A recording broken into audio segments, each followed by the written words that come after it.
Today, we're going to talk about something that is so central to good schools but is almost always misunderstood, and that's teacher prep time. A lot of people think it's just a break for teachers, but it's not. It's the hidden work, the engine room where student success is actually built. So let me ask you, what do you picture when you hear a teacher has a prep period? Maybe a quiet moment with a cup of coffee?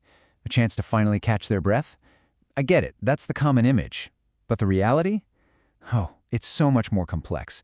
And frankly, it's absolutely critical to how well our schools function.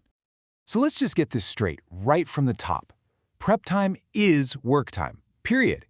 It's the dedicated block of time where teachers do the real, heavy-duty mental work that goes into great teaching.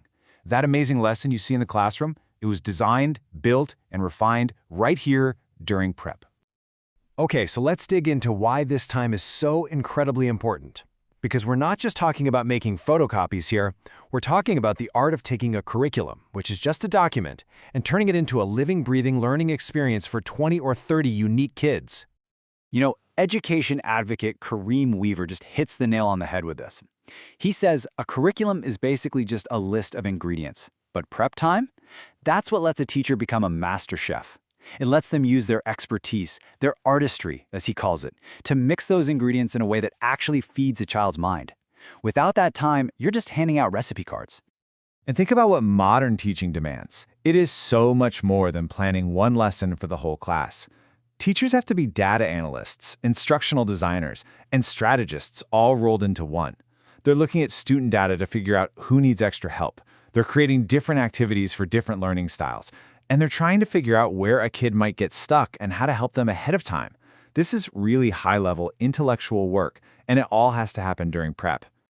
And that leads to this huge point that Weaver makes. What happens when schools buy these incredible, complex, state-of-the-art curricula, but then don't give teachers the time they need to actually learn them and prepare to teach them? He calls this curriculum misalignment. It's a huge system failure. We're buying the fancy car, but not giving anyone driving lessons. And who pays the price? The students, every time. So just how big is this problem? Well, let's look at the actual data. The research is really clear on this. There's a massive gap between the prep time teachers are given and the time that research says they actually need to do their jobs well. And the difference isn't just about the number of minutes, you see. It's about the whole philosophy. In most U.S. schools, that one prep period is a frantic catch-all for everything: grading papers, planning tomorrow's lesson, calling a parent, running to the copier. But what the research shows is that an optimal system is totally different. It structures time for two very specific, very important things: deep, individual planning and strategic team collaboration. So what's the reality for a typical teacher in the United States right now? It's this number, 250 minutes a week. That breaks down to about one 50-minute period a day to do, well, everything we just talked about. Just let that sink in. Because the research says the optimal number for high-quality instruction is actually this, 390 minutes. That's a gap of 140 minutes every single week. Put another way, our teachers are being shorted almost 3 full periods of the essential time they need to prepare week after week. And this chart really shows that it's not just about getting more time, it's about using that time smarter. The research-backed model says about 2/3 of that time should be for a teacher's individual deep work, but the other third, that should be for structured, collaborative planning with their team.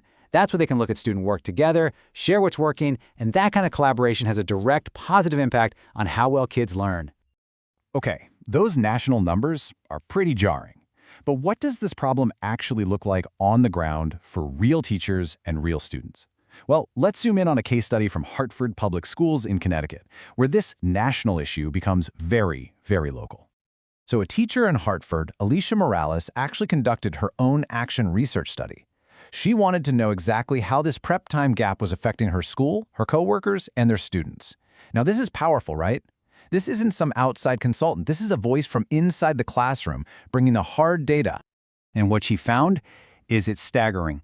When Hartford teachers had their already too short prep time taken away, a whopping 85% of them said it literally stopped them from preparing the materials they needed for class. Think about that.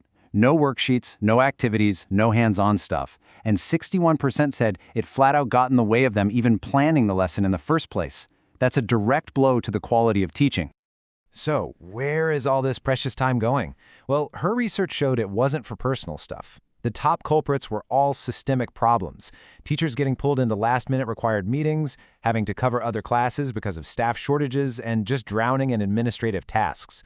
The very system that's supposed to support good teaching is eating away at the time needed to do it. But here's the thing. This research didn't just highlight a problem. It actually pointed to a solution. It laid out a really clear, actionable plan for how to fix this. This isn't some unsolvable mystery. There are concrete steps leadership can take. And her recommendations are so practical. First, just increase the amount of dedicated prep time in the master schedule. Simple. Second, rethink all those meetings. Structure them to create real, uninterrupted blocks for planning. And third, look at what neighboring districts are doing. If Hartford aligns its student day with theirs, it could open up more planning time without even cutting into instruction. It's totally achievable. And this all leads to a final, unavoidable conclusion.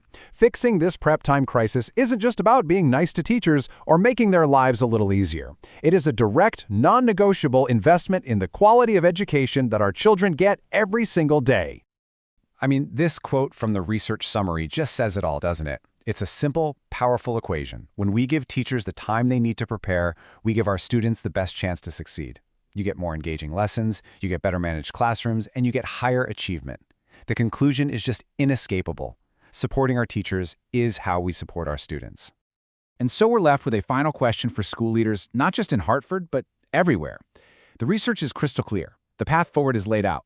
So, are we going to keep overwhelming our educators and just wearing them out? Or will we finally give them the single most valuable resource they need to do what's best for our kids? Time.